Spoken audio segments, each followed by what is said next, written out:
Welcome back, everyone. My name is Miss Julie, and I am the creator of Wiggle Genius. I am a dancer, a professor, and a teaching artist who wants to do everything I can to get movement into the classroom and to help you use movement to learn. We are learning about the third dance element today, and it is called space. Can you say that with me? Space. Good. And again, a quick review. Body is what we're using. Energy is how we're doing things. And space is where we are in the space and how we're interacting with the space around us. So again, there's different categories under each of these elements. We're going to go through all of them today. Space has a lot of really cool ones that are really fun to use when we're learning about all different kinds of subjects. So it's really important that you understand this today. If it feels a little bit complicated, any of it, just take a minute to watch this again and make sure you understand it, or try different ways of moving in these different parts, and that might help you too. Okay, without further delay, I want to introduce something that is, today we're going to use a different kind of music. This is a shaker that's actually made out of gourds. It's homemade, and it's a great way to move and dance. And I also have my drum with me, and I'll be using that as well, just to keep us company, because I want you to see how you can use these simple instruments like this in class, and you can lead the class by accompanying them or making something like this yourself and using it while you dance. It's pretty fun. Okay, so in space, the first thing we need to learn about is something called place. You're either moving in place, your personal space, or you're moving out into the room, okay? Most of the time we're going to be moving in place. And while you're in place, you can move around in your spot. It's not like you always have to face front, but you have to stay on your spot. And then when you move out into the space, you can go anywhere you want. Now, related to moving out into the space are two other things in the area of space, two other categories. One is directions, okay? So I want you to just walk forward and walk back and then walk side, however you want to do it, and walk side. That's called direction. So when we're moving out away from our place, we can move in certain directions. We can also use pathways as we move, which is really cool. I want you to try my favorite one, which is called the zigzag path. You just go this way, and then you change directions, and you make a zigzag as you go. Now, you can do a curved path if you take those corners out, right? And you don't have that stop. A circular path moves around in a circle. Try both ways. Keep moving with me. And then, of course, a straight path can go any direction we want. It's just straight. So we can combine pathways with directions. We can take a straight path forward, a straight path back, a straight path to the side, and a straight path to the side. Or I could face the side and go forward to the side. It can get as complicated as we want. But the most important thing is when I say we're going to be moving in place, this is what I mean, or moving out into space, okay? And that just tells us where our body is. Okay, so the next thing is size, and size is just so cool. I think about this all the time with math, particularly like place value, right? Or just how big or how much something is worth. So size is big or small. And small can be because we're using just part of our body, or it could be that we get our whole body small. So the best way to explore this is to just be gigantic and then come down into our center and really stretch out and then pull everything in. This is actually part of the brain dance, if you remember, right? We expand and we contract. So size is doing something really big or doing something really small.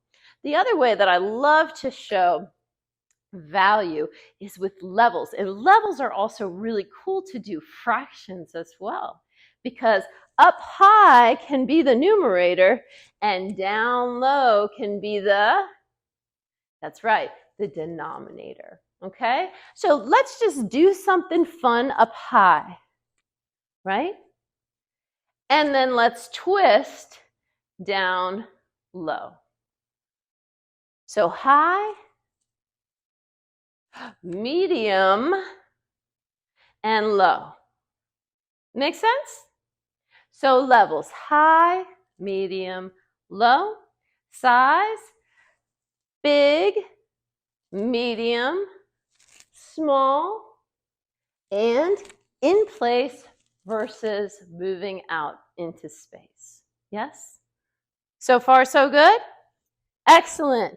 So now we have one last thing, and this is focus. How we focus and how we use our eyes while we're doing movement. It's a little bit different than what we say in school, like, I need you to be focused, I need you to pay attention. Focus is actually the energy of where we're looking, and it is so important. So a single focus is looking straight at something, really focusing, like lasering in where our eyeballs are going. And multi-focus is just kind of taking in the whole space. We're looking at a lot of different things at the same time. We're using our peripheral vision. We're kind of soaking everything in and trying to pay attention with our eyes to as much as possible. Yes? So a lot of times we'll say, as I'm teaching a movement class, or as your teacher is doing this with you as well, they'll say, eyes on me. That is a single focus, right? When they tell you to look around the room and try to find something, certain colors or certain objects, or where you might go with your group to work on something, that's multi-focus, okay? So space has a lot to it, but it really is fun. Okay, let's try exploring some of this stuff. I am gonna get this with me. Ready? So what we're gonna do is we're gonna start by bouncing in place. Just follow along with me. Good, nice easy bounce. And if you want, you can put a bounce in your arms too. Excellent. And let's bounce in a circle and bounce in the other way. Now this is not a circular path because we're turning on our spot, yes? Now let's take a tiptoe forward on a straight path, a tiptoe back on a straight path, a tiptoe side on a straight path, because we're moving out, tiptoe. Good. And slide side to side. Try this. It's not easy, but give it your best shot. Good. So again, going side to side with a straight path. And now let's do zigzag and hit a corner and hit a corner and hit a corner. Now smooth backwards. Let's try that again. Moving forward, zigzag. Again, direction and a type of pathway. And smooth, curved path. Now, jumping in a circular path, because it's fun to do, and jumping the other way. Good. Circular path. Now, we go high, we go low.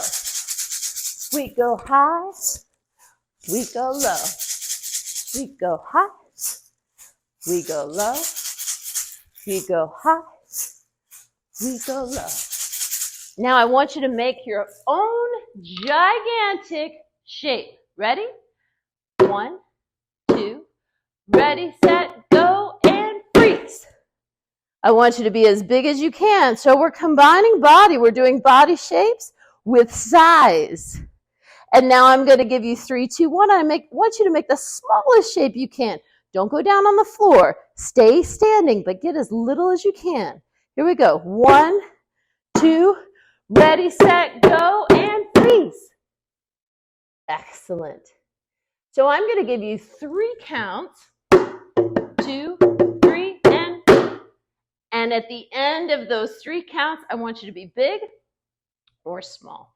Ready? Here we go. You've got 3 counts. We're going to be big. 1, 2, 3, and freeze. Nice big shape. Hold it and move. 2, 3, and freeze. Little shape. Hold it. One more time. 1, 2, 3, and freeze. You should be gigantic. Try different shapes. Good. 1, 2, 3, and freeze. Small shape. Very good. Yes, and shake it out. Fantastic. So we moved and tried all of these very cool things that make up the dance element of shape. So well done, and know that this is one of those that we're going to use a lot when we're learning about different things, because it just is such a fantastic partner when we're learning other subjects. So remember, make it a great day, be great, and don't forget how important you are. Until next time, everybody. Bye.